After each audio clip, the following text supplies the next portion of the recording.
What's up, people? I'm Shaggy, the opinionated hippie, with a surprise little review for myself, mostly because I was not intending on reviewing this release. And I didn't know it was happening. I didn't know it was going to come. But today I'm going to talk about the new Crosby, Stills, Nash and Young release, officially titled Live at Fillmore East 1969. This comes from, I don't think it's a complete show. I've seen set lists from these shows. We're definitely missing some songs. It appears the way the songs are edited that they might be the best performances over the run of shows. I think there were 4 shows in this run. But I'm reviewing it because elsewhere on this channel, I just started like 2.5 weeks ago, 3 weeks ago almost, reviewing Neil Young's entire studio catalog. I'm going to start with the first studio album and just go all the way through. So last Friday, the day this album was released, I dropped my video talking about Everybody Knows This Is Nowhere. And love that album. You can check out that video. And then this upcoming Friday, which is like a couple days from when I'm filming this, I'm going to talk about After the Gold Rush. This release, well, not this release, this show actually occurs between the release of Everybody and the release of After the Gold Rush. Everybody was what, early 69? The After the Gold Rush was 70. This was like late fall or late summer, early fall 69. So I don't know. I just felt, it says that this is the September 20th concert. So, but I don't think it's the complete show. I think there were songs missing, but I'm not sure. But yeah, so it just seemed appropriate since I did Everybody and I'm doing that I would do this in the middle since this show technically fell in the middle. Which makes me think I might do more of these weird drops if I'm, still obsessed with Neil Young as I go forward. But really, really enjoyed this listen. Absolutely fantastic. You get essentially you get the acoustic set of music, which is 2 sides of an LP, or 2 sides, both sides of an LP, 1 and 2. And then there's a second LP that is the electric set. The obvious highlight for me, I think, just not even an argument here, is I think it's like a 16.5 minute Down by the River, that is you get Neil, you get Steven going at it, full band electric version, completely indulgent, some absolutely fantastic guitar playing. Just like, it's what you want from this band in this era. If they're going to do some like non-CSN&Y tracks, this is what you want to hear. It's fantastic. It's epic. You get some Buffalo Springfield stuff. You get some solo stuff. You get some CSN&Y stuff. You get some yet to be released stuff. You get a couple tasty covers. I really, really, really, really enjoyed this release. And a couple things. I don't listen to CSN&Y much. They have a number of songs. I like a lot of their songs, but they also have songs that I think can be a little too sweet, right? Just a little too pure poppy, like Our House. Just, it's a rough listen for me. Even Helplessly Hoping to some degree is a little too just kind of pure and sweet. Might be just the Graham Nash effect overall. But I love these performances. There's a live rawness to them. The fact that they're live, there's an edge to them, I think. There's just kind of this urgent energy, very playful. Zappa connection, Flo and Eddie joke around when they do the groupie routine that there exist hours of tape of Crosby, Stills, Nash and Young fighting backstage at the Fillmore East. They were not fighting at these shows. They were probably fighting during those shows in 1970. They sound like they're having a blast. I think it's Helplessly Hoping is the one in which they actually start laughing in the middle of the song. They're kind of joking between tracks every so often. The vibe is good. The vibe is strong. This sounds like 4 musicians who are having a good time together, which makes you wish they could have had more times together, because particularly the Stills Young combination on guitar is fantastic. And Stills, both the sound of his voice, maybe a little deeper register, and just he brought what felt like a slightly darker edge to them. And I think having the Neil dark edge and the Still dark edge with, the Nash kind of Crosby in the middle, I think made for a perfect foursome. And when you lose Neil, you lost, became a little unbalanced a little bit. And I think there was balance when Neil was there. But anyways, I love this release. Opens up with Sweet Judy Blue Eyes. Feels a little more relaxed, a little stretched out. Everybody's having a good time. The singing is great. The band sounds fantastic. Awesome opener. Probably brings a dose of like high energy that they kind of like. They don't let high energy go away, but they kind of bring it down a little for the next couple songs and in a way that works. I mean, they all play, Crosby, Stills, Young, fantastic acoustic guitar players, kind of have slightly different styles. It just works really well. And their singing is so impeccable. They're able to like carry a show with just the four of them and a couple acoustic guitars. It's fantastic stuff. Sweet Judy Blue Eyes opens really strong. Then you get a Blackbird cover of the Beatles song. This is not a band who was afraid of getting political. These artists were not afraid of getting political. This feels like a political statement. This feels like, the story behind McCartney writing this was coming to America and just being like, what?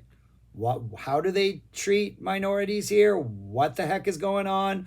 What is this civil rights music?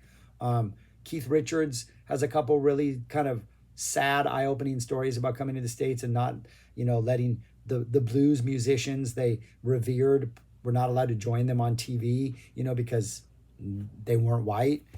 So having Blackbird on here and having it as the second song feels like a statement. The fact that they covered it feels like a statement. I don't know. I like it. I like it. Not that I ever need to hear, like the very first song I think I ever learned to play on the guitar, boom, boom, was Blackbird. I don't ever need to hear that song again.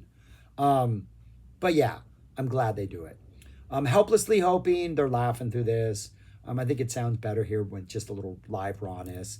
Guinevere, stunning, just still a stunning, mysterious song. A haunting, still just perfect.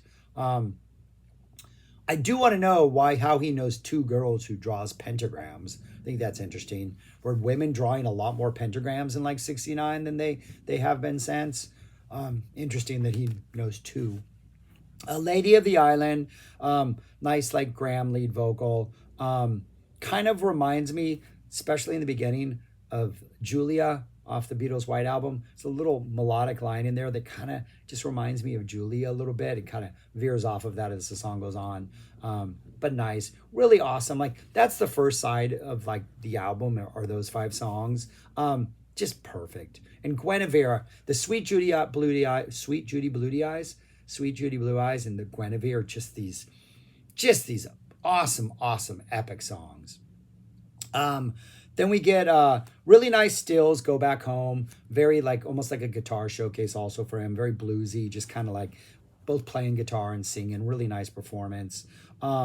We get a Neil's On the Way Home, upbeat acoustic vibe. We get a 4+20 with Stills. Nice folky personal tale of Stevens. We get, and that had yet to be released. We also get an Our House, which had yet to be released, which is much better.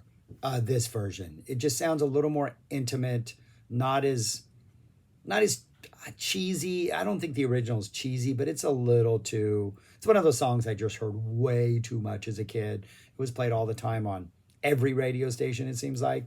So, but I like this version. It's sort of an earlier, raw version.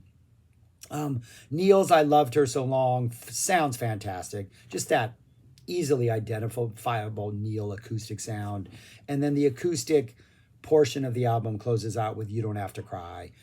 Crowd goes crazy for it. Great choice. Good song. Then we get to the electric stuff. Opens up with A Long Time Gone. Great energy. Great urgency in the vocals. They're into this. They're performing the heck out of it. We get a Wooden Ships. Great guitar energy. Fantastic song. Just awesome. Then we get a Bluebird Revisited. Very soulful performance, kind of a big, like, blues R&B type. Like you could see Janis getting a hold of Bluebird Revisited and just destroying it, like being a set piece of any show. They're bringing some big energy, bringing some big vocal performances in this. It sounds pretty awesome. But yeah, just really nice. And then we get Neil's nice sort of Neil electric pop with Sea of Madness.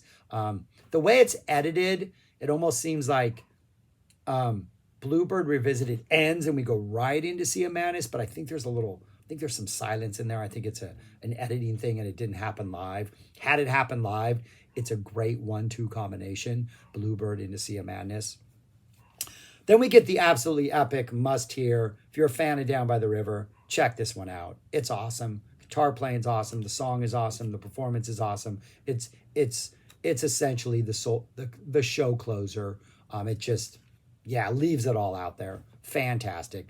And then the actual last song is Find the Cost of Freedom, which I don't think it had been released yet other than in Easy Rider, the movie. It's the closing, like the title, the closing credit song maybe, or the last song in that movie. I've not watched Easy Rider and who knows how long.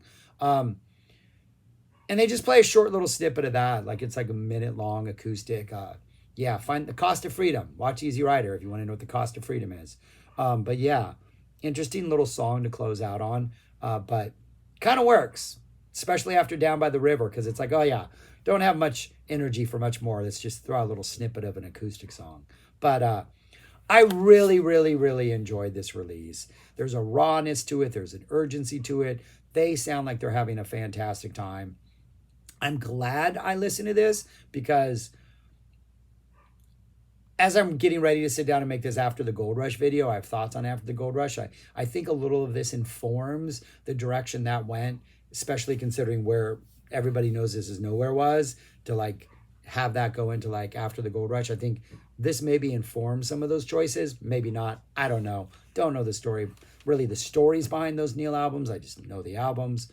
But if you're a Crosby, Stills and Nash fan, or even if you're not, and you like really good harmonies and you like a little bit of pop folk with an electric edge and some really good songwriting, I thought this was a really good listen.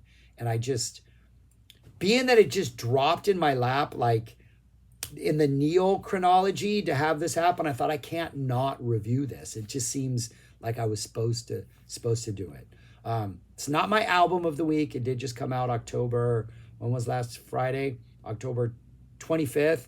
I still have an album of the week, an album I think is better than this. I'll probably listen to more often going forward. But it's a really strong album from this past week, and I enjoyed it. And yeah, I wanted to promote it. And if you don't know about it, check it out. It was a really good listen. But yeah, that's all I got. Let me know your thoughts on this if you check it out. Your thoughts on Crosby, Stills, Nash & Young in general. You know how these things work. Subscribe, like, share, comment, and go listen to this album. Yeah, enjoy it. Peace. Talk to you later.